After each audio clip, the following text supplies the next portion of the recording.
Right off the bat, I want to ask you something that we don't hear often enough. How are you really doing? And I'm not looking for the automatic, I'm fine.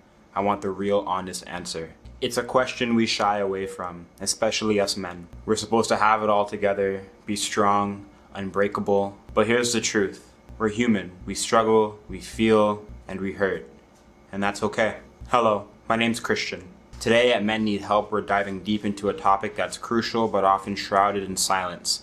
Men's mental health. This isn't about offering quick fixes or glossing over the complexities of mental wellness. Instead, we're setting the stage for a candid heart-to-heart conversation about the silent battles many of us face. It's about challenging the myths that vulnerability is a weakness and that seeking help is a mark of shame. We're here to navigate this conversation together, exploring the real reasons behind our silence, the social pressures that shape our understanding of strength, and the profound impact of opening up on our journey towards healing. Through a mix of personal stories, insights, and research, we'll uncover the silent struggles and the paths to overcoming them. But it's not just about the struggles. It's about hope, resilience, and the undeniable strength it takes to be able to say, I'm not okay and I need support. It's a call to action for all of us to embrace vulnerability as our greatest strength, to foster genuine connections, and to start healing not just as individuals, but as a community. So, stay with us. Whether you're here seeking understanding, support, or a way to help someone that you care about,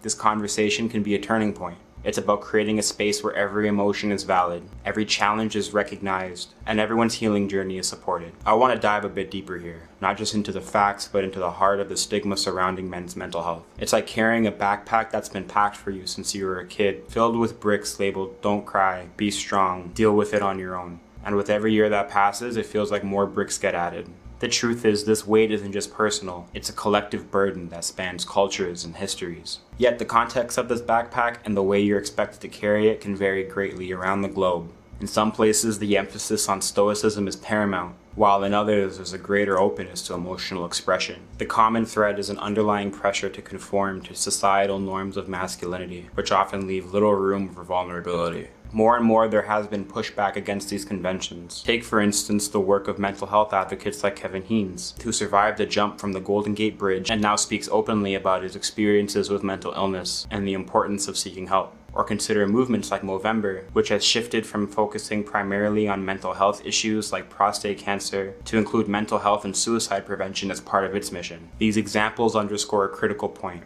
Being vulnerable, asking for help, is not a sign of weakness. It's a courageous step towards destroying these outdated ideals of masculinity. It's about acknowledging that our struggles don't define our strength. Rather, our willingness to face them does. This conversation isn't about discarding the backpack, it's about reevaluating what we put inside of it. It's a call to shift our perspective, to make mental health a priority, and to support each other in that journey. It's a reminder that it's okay to not be okay, and that seeking help is not just a right, but a profound act of strength. Diving further into why we, especially as men, often keep our struggles to ourselves isn't easy. I'll be honest, it's a conversation I avoided for a long time. Growing up, I absorbed this belief that to be a man is to be strong and silent about my struggles. This wasn't something that anything sat me down and told me directly. It was in the air, in every man up that I heard, in every stoic portrayal of a hero that I admired. For me, personally, acknowledging that I needed help felt like admitting defeat. I was caught in this cycle of silence, partially because I was scared of judgment. There was this nagging thought in my head that if I showed any crack in my armor that it would diminish me.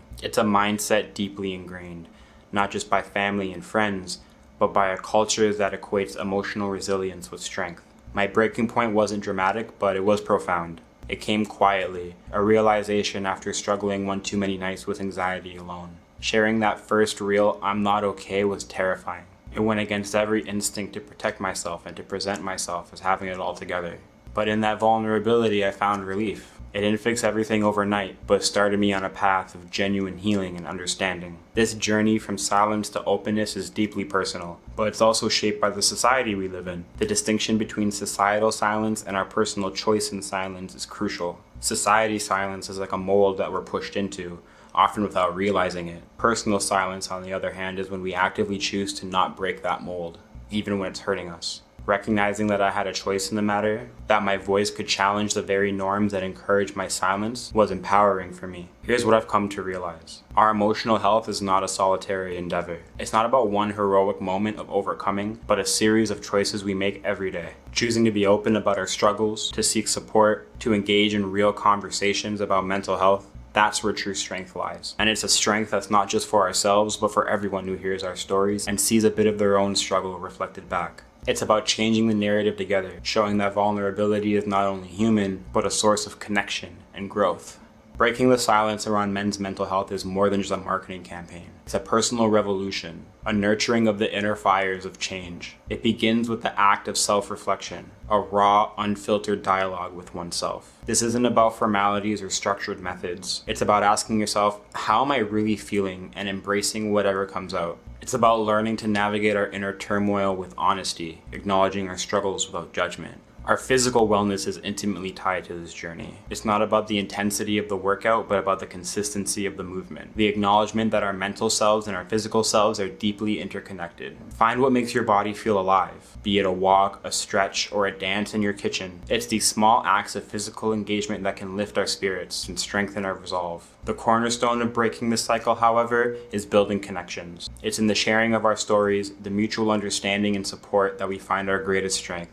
Reaching out can seem like the highest mountain, but every conversation started, every experience shared, adds to a collective breaking down of walls. Whether it's with a trusted friend or within the digital world of support groups, the act of opening up creates ripples, changing not just individual experiences, but the whole world. This path we're walking is fraught with challenges, but it's paved with moments of profound connection and understanding. We're not merely fighting against the cycle. We're building a new world where to be vulnerable is to be strong, where our struggles are met with compassion, not judgment. Let's make our voices heard. Let's share the full spectrum of our mental health journey, the despair, the hope, and everything in between. Each story shared is a beacon for those still struggling in silence, a step towards a world where the mental health of men isn't a silent battle, but a shared journey towards healing and resilience. We're in this together, and it's through our collective vulnerability that we forge a new way forward, breaking the cycle one honest conversation at a time. If anything I said today stuck with you, if it made you feel seen or understood or inspired you to take action, I'm asking you to do a few things. First, hit that like button, not just for the metrics, but to let me know that this conversation mattered to you, that it's worth spreading. Share your thoughts, your experiences, or simply your support in the comments below. It's through sharing that we create a community, a space where it's okay to not be okay, where we can find strength and vulnerability. Don't forget to subscribe, not just for updates on new content, but to be part of a growing community dedicated to breaking the silence around mental health and supporting each other in this journey. Thank you for being here, for listening, for engaging. Your presence makes a difference, and together we can make a change. Let's keep this conversation going. Take care of yourselves and each other. Until next time.